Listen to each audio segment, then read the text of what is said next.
Swami on öelnud,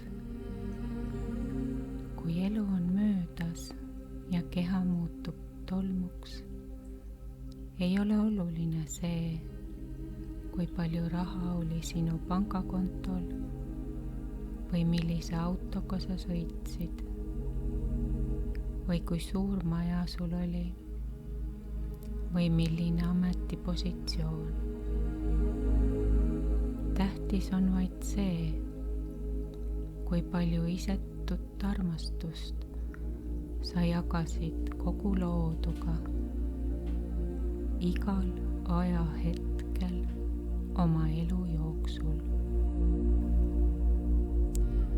Kui sul on vaimne nägemine, siis sa tead, et üks ja sama Jumal on igal pool, kõikjal. Kõik maast kuni taevani ei ole midagi muud kui Jumal. Jumalikkus läbistab kõike selles universumis.